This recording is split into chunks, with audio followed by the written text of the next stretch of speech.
उसकी value zero है, net force की वैल्यू जीरो है, वो बिल्कुल डिस्टर्ब नहीं हो रहा है, right left up down, no displacement at all. तो ये टॉपिक किसके अंदर आएगा? फ्लूइड स्टैटिक के अंदर। फ्लूइड स्टैटिक का पार्ट अभी हम पढ़ रहे हैं। इसका फ्लूइड स्टैटिक, फ्लूइड डायनेमिक्स अलग है और फ्लूइड स्टैटिक अलग है।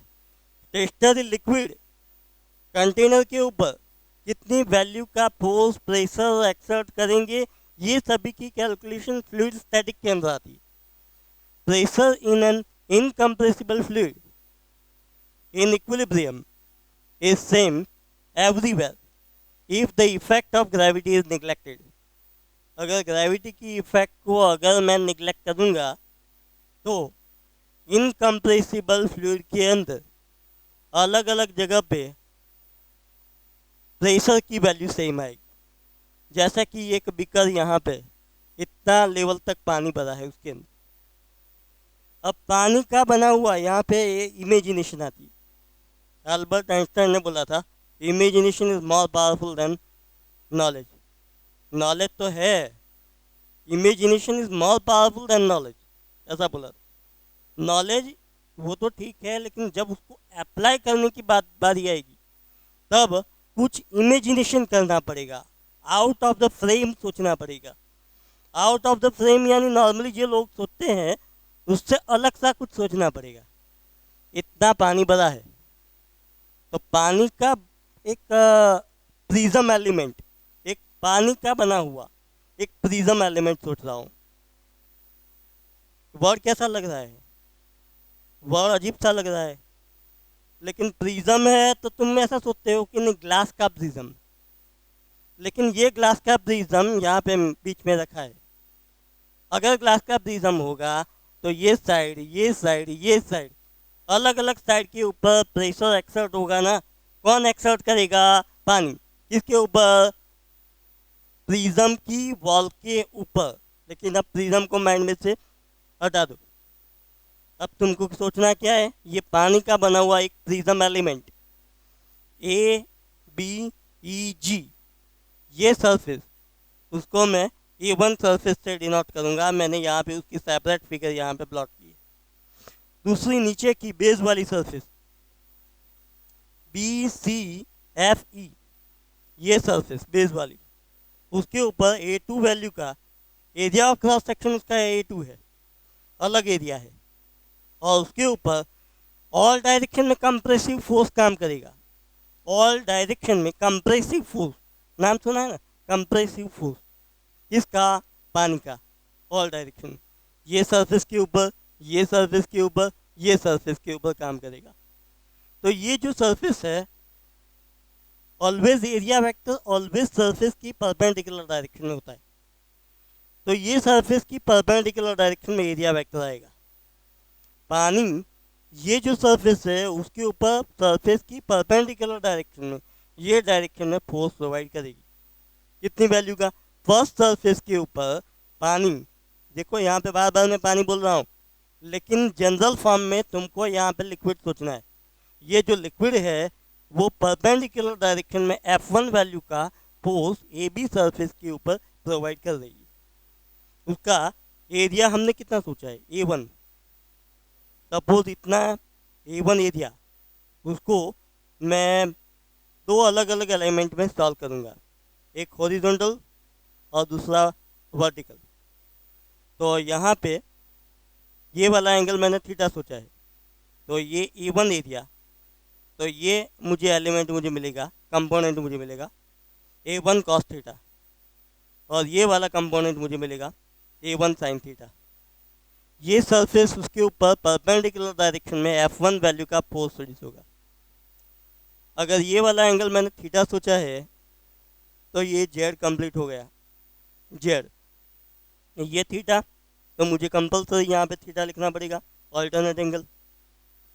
ये F1 ये डायरेक्शन में फोर्स, तो ये फोर्स F1 उसको दो कंपोनेंट में सॉल्व करेंगे, एक कंपोनेंट F1 कॉस थीटा और दूसरा F1 साइन थीटा।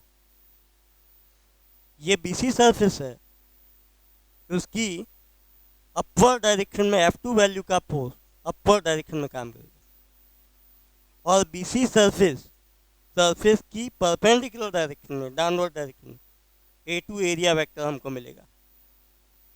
अब ये वॉल के बारे में सोचते हैं, AC वॉल, ये प्रिज्म एलिमेंट जो मैंने सोचा है, जिसको लिक्विड एलिमेंट में बोल रहा हूँ, तो AC लिक्विड एलिमेंट के ऊपर F3 वैल्यू का फोर्स इनवर्ड डायरेक्शन में फोर्स प्रोड्यूस हो रहा है।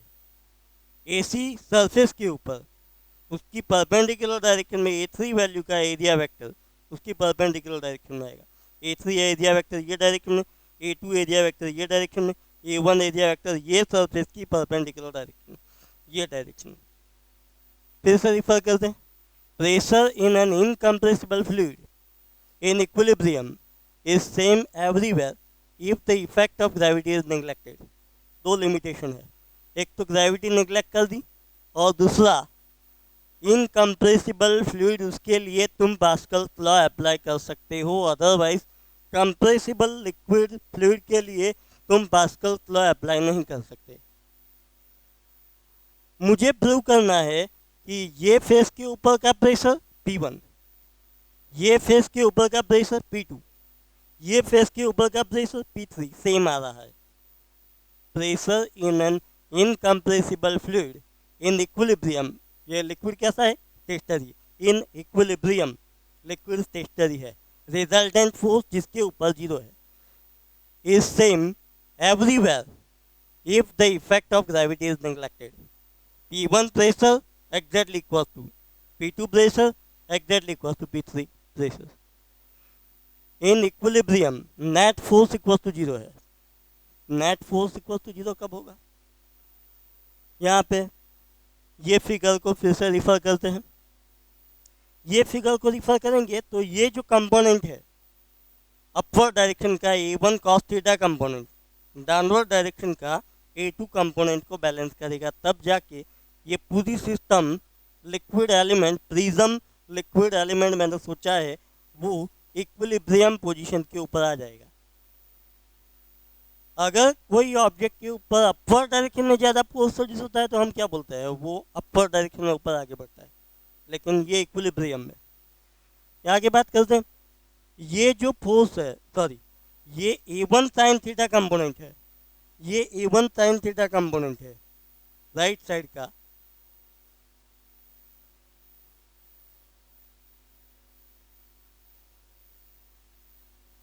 राइट साइड का A1 sine theta component left side के A3 कंपोनेंट को बैलेंस करेगा। मैं रिपीट कर रहा हूँ, राइट साइड का A1 sine theta component left side के A3 कंपोनेंट को बैलेंस करेगा। मैं यहाँ पे लिखूँगा A3, लेफ्ट साइड का A3 कंपोनेंट राइट साइड का A1 साइन थीटा कंपोनेंट को बैलेंस करेगा, because liquid element is in equilibrium. आगे बात करते हैं, फोर्स की बात करते हैं। तुम यहाँ पे नोटिस करो, ध्यान रखो, लेफ्ट साइड के ऊपर एरिया, राइट साइड के ऊपर एरिया, एरिया को एरिया के साथ कंपेयर करेंगे, ये भी याद रखना जरूरी है। अब बात करेंगे फोर्स। फोर्स की बात करेंगे तो ये राइट साइड का फोर्स का कंपोनेंट लेफ्ट साइड के फोर्स के कंपोनेंट को बैलेंस करेगा, तब जाके लिक्विड इक्विलिब्रियम में रह पाएगा, अदरवाइज इक्विलिब्रियम में नहीं रह पाएगा। यानी लेफ्ट साइड के ऊपर का जो फोर्स का कंपोनेंट है वो राइट साइड के ऊपर के फोर्स के कंपोनेंट को बैलेंस करेगा। मैं यहाँ पे लिखूँगा F3, राइट साइड का फोर्स F3 लेफ्ट साइड के F1 साइन थीटा फोर्स को बैलेंस कर रहा है। ये जो फोर्स है अपवर्ड डायरेक्शन का फोर्स, वो डाउनवर्ड डायरेक्शन के फोर्स को बैलेंस करेगा। यानी F1 cos थीटा फोर्स का कंपोनेंट डाउनवर्ड डायरेक्शन का, वो F2 अपवर्ड डायरेक्शन का F2 वैल्यू का फोर्स को बैलेंस करेगा। तो यहाँ पे लिखेंगे F2 equal to F1 cos theta. AB surface के ऊपर प्रेशर कितना प्रोड्यूस हुआ? AB सरफेस के ऊपर का pressure P1 equal to, as per the definition, corresponding force upon corresponding area. Corresponding force F1, उसके ऊपर का फोर्स F1 और उसके ऊपर का करस्पॉन्डिंग एरिया E1। तो P1 pressure on AB Eg part of the selected liquid element equals to P1 equal to F1 upon E1, equation number 1। अब उसकी बात करेंगे सेकंड पार्ट जिसका pressure P2, P2 pressure equal to उसका area A2 और corresponding force F2। तो P2 pressure equal to F2 force upon corresponding area A2। F2 force equal to F1 cos theta, ये value यहाँ पे substitute करेंगे। A2 equal to A1 cos theta, ये value यहाँ पे substitute करेंगे। cos थीटा कैंसिल हो गया। This is equal to F1 upon A1, F1 upon A1 equal to P1। मैंने प्रूव किया P2 equal to P1 prove किया, इक्वेशन नंबर 2। अब मैं सॉल्व करूँगा ये सरफेस उसके लिए, कौन सी, ACFG। ये सरफेस के ऊपर लिक्विड का जो भी प्रेशर प्रोड्यूस हो रहा था वो P3 वैल्यू का था। तो P3 pressure equal to force upon area, F3 force upon area A3। लेकिन F3 equal to F1 sine theta, A3 equal to A1 sine theta. Again sine theta cancel हो गया ना, it means F1 upon A1 P3, equation number 3।